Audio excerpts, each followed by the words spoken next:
Welcome back to another technical deep dive here in the debug zone.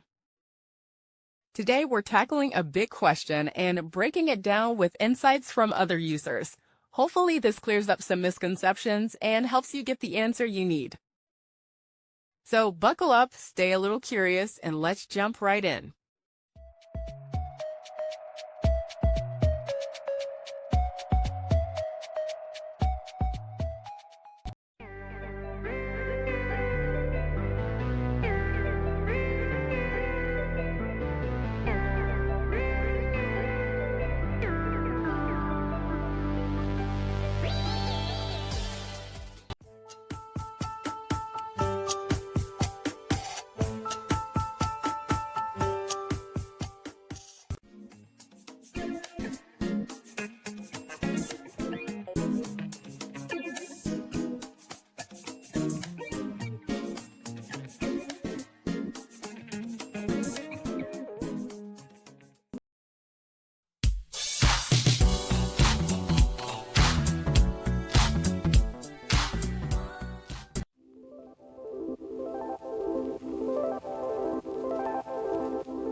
And that's a wrap.